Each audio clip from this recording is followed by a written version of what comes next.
Hello, my name is Gilbert, and I'm entering the 2017 Constituting America College Speech Contest. We hold these truths to be self-evident, that all men are created equal and endowed by their Creator with certain unalienable rights, that among these are the rights to life, Wait, that's the wrong founding document. We, the people of the United States, in order to form a more perfect union, establish... Well, there's the right document, but the wrong part.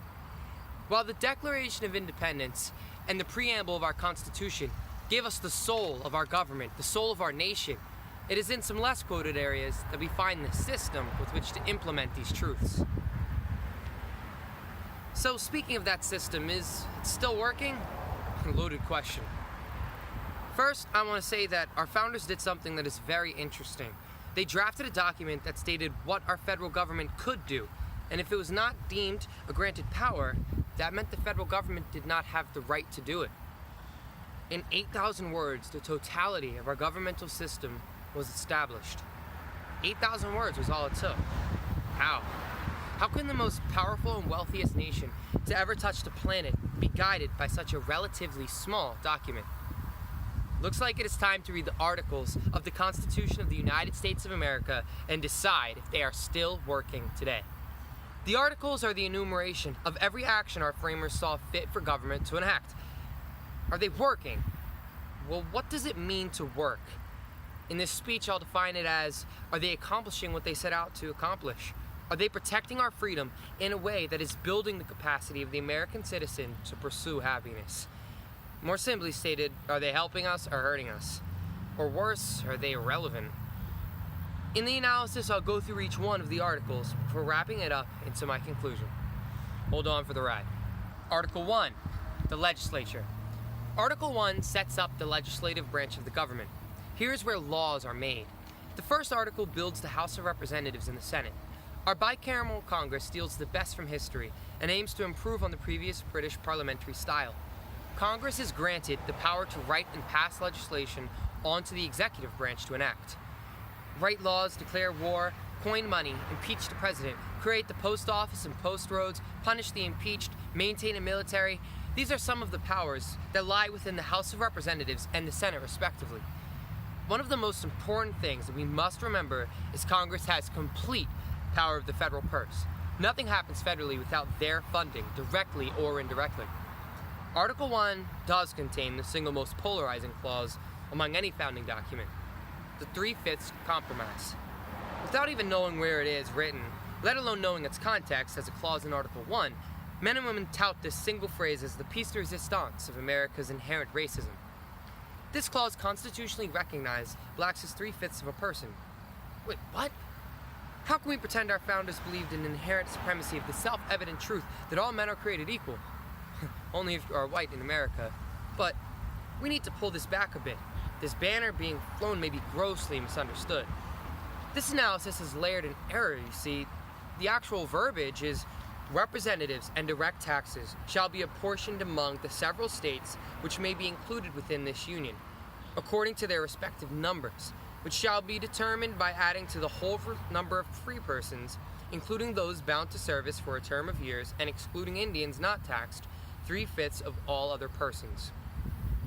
It did not ever mention blacks specifically, nor did it claim that those in servitude were 3/5 of a person, but that their representation was counting as 3/5 to the whole of a free person.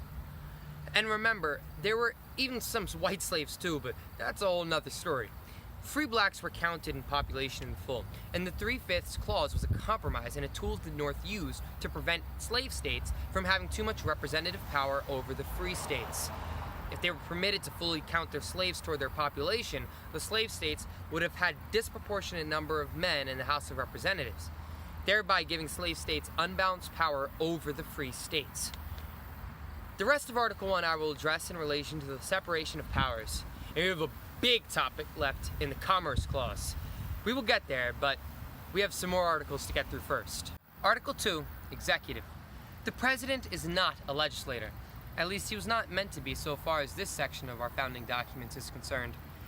The President's power is meant to be used as an executive captain of the ship whose course is set. He is meant to keep her heading, not make a new one. nor issue memos to the crew about leaving their sinks running too long or what food choices they make in the lunchroom. The President is the Commander-in-Chief of the military and the signature that must go on every bill passed before it becomes law. The President has the power to veto bills seen as unconstitutional or otherwise unjustified, and in such cases, the Congress must re-vote with the majority necessary to overcome the presidential veto. Overall, the way the executive branch was crafted has been effective at maintaining our freedom. It was not designed as an island, separate from the judgment of our other branches, or so heavily weighted as to top the balance of power. In reality, as head of a nation, the Constitution creates a relatively weak head of state. Now, what if the President violates that very Constitution? We'll get to that after our third article, the Judiciary.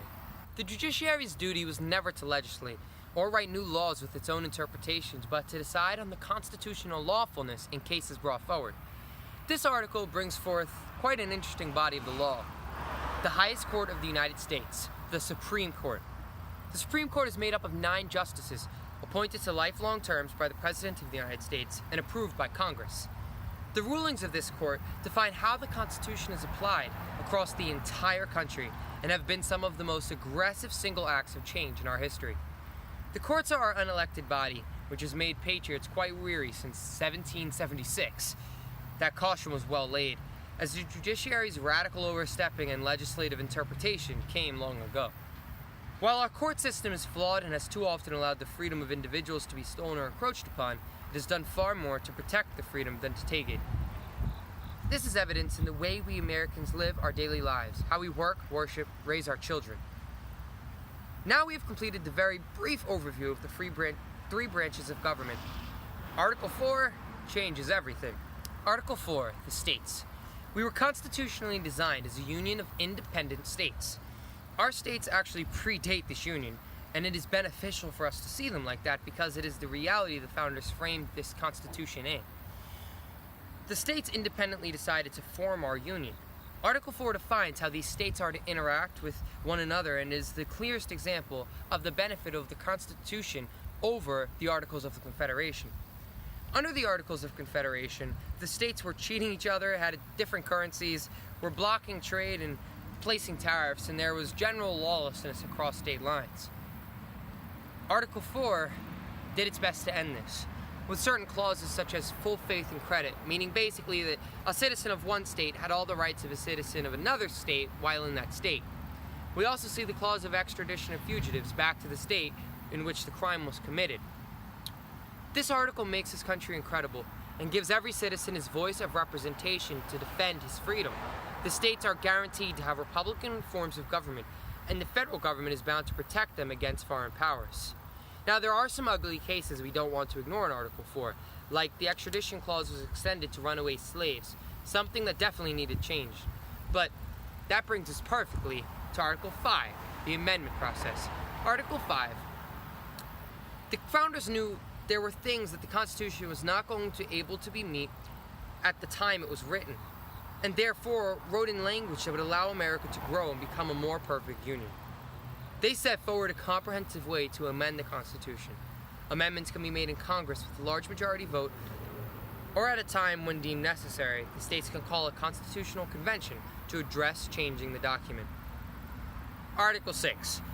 Honestly, 6 is a bit anticlimactic, but nonetheless important, and deals with the supremacy of federal law over the states. Functionally, it seems obvious that this is necessary because if federal law was not supreme, the Constitution would be relatively meaningless, as any state could pass measures to contradict it.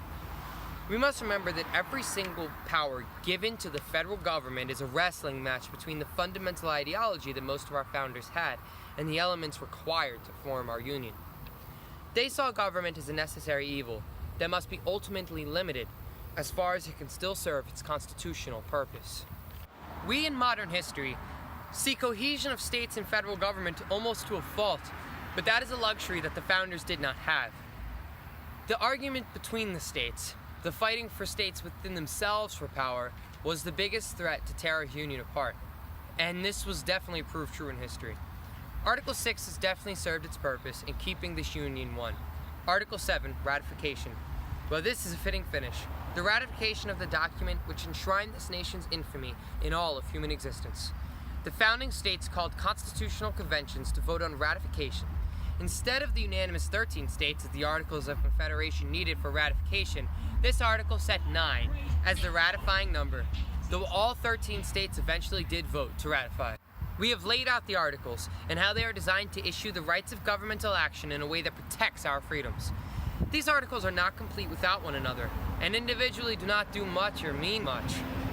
It is in their wholeness that this becomes a freedom document.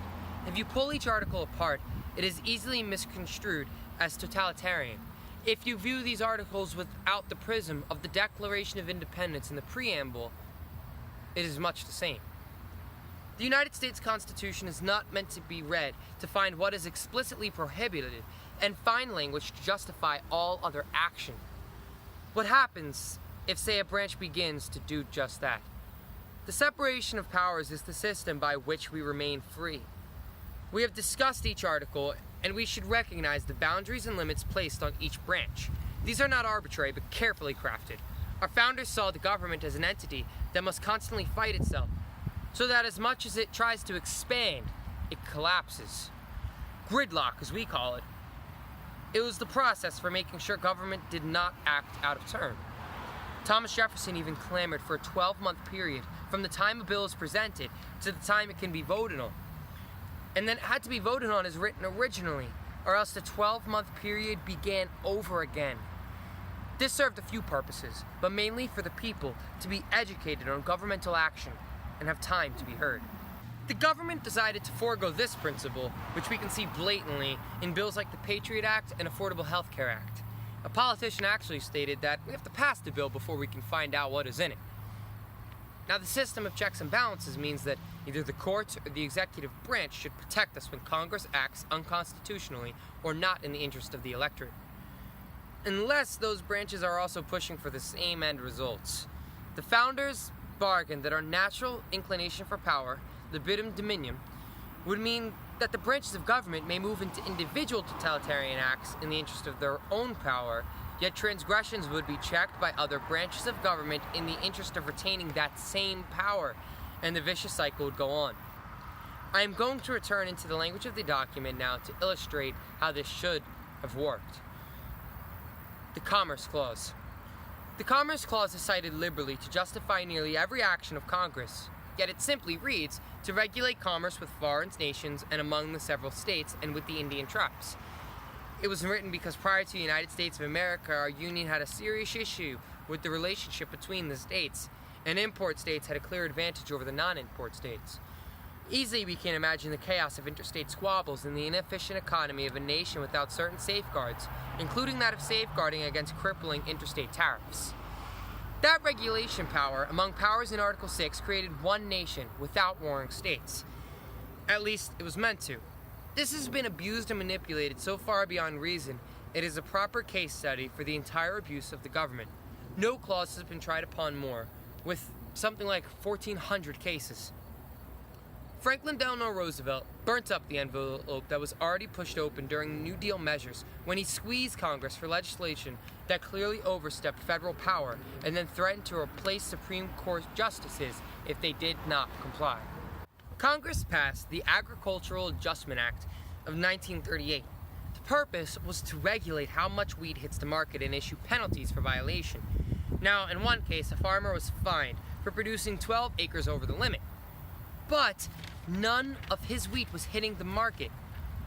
Yet Congress still wanted to fine him for producing over the market limit. This was brought before the Supreme Court in Wickard v. Filburn, and in it, the decision was justified in an absolutely frightening way.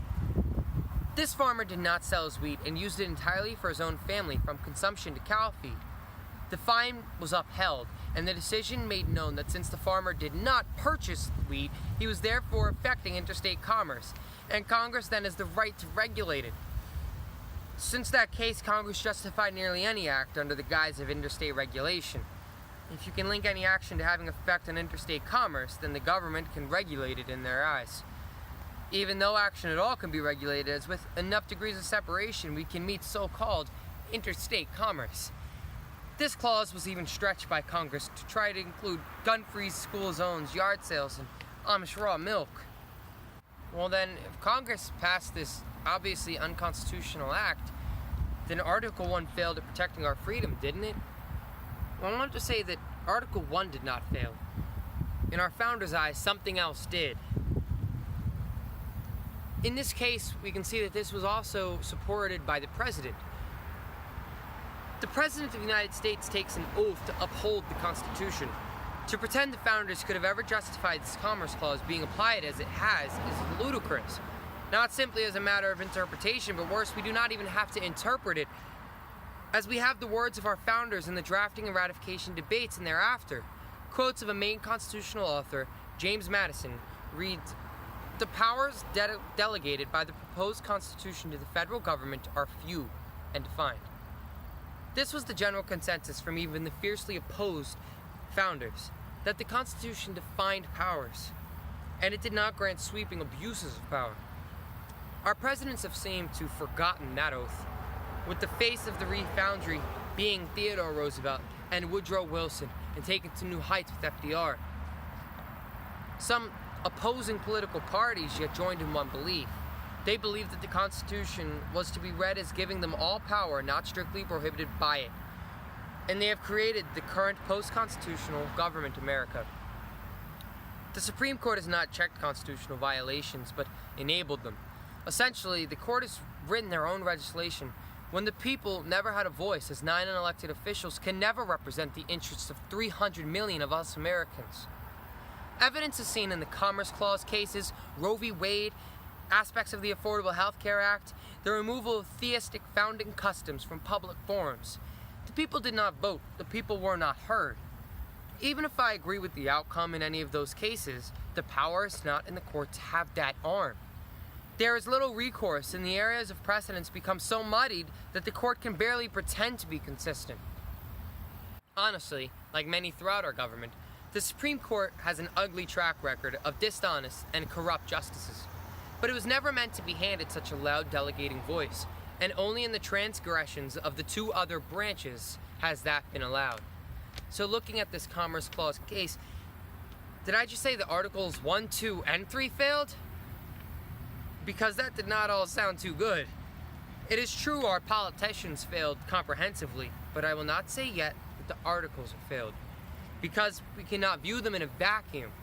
They were meant to be used as a whole, and a massive chunk of the whole is Article 4. Without the states, we are not America. Without the breakup of a single central governmental power which divided local and central power, we missed the key to our founding. The United States of America was never created as a monolithic or majority rules democratic society. They were to have the beginnings of a relationship with the individual that the federal government was not ever meant to have here in the states. The powers delegated by the proposed Constitution to the federal government are few and defined. Those which remain to the state governments are numerous and indefinite. James Madison, father of the United States Constitution, 1788. There is the end to the quote I read a little while ago. States' rights, and their duty to refuse to allow them to be stripped away, has to be seen in 2 eras for this essay: the pre- and post-Civil War era and the modern era. This topic is interesting because it took a complete, absolute forfeiting of states' rights to end America's original sin of slavery. But you see, they were fighting to not forfeit a power that they never had. For the truth is that slavery was never permissible under the founding principles and was set on a collision course from the day of the signing of the Declaration, whether our founders recognized that or not. What they set forth was a violently anti-slavery document, and those ideas fueled some of the bravest acts from a generation so called to meet the tasks of eradicating slavery. This was the abolitionist movement of writers and underground railroad stops. Amidst the disgusting truth of our nation's evil was the beauty of its goodness in the accurate representation of our founding principles. Now this brings us to the modern era. The state governments do little to put a definitive end to the overreach of the government. Being bullied by the Commerce Clause, Supreme Court decisions, it is time to rise up.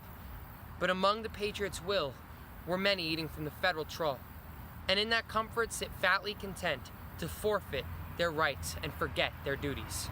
The method to which makes this country possible, at last, is in Article 5, the amendment article.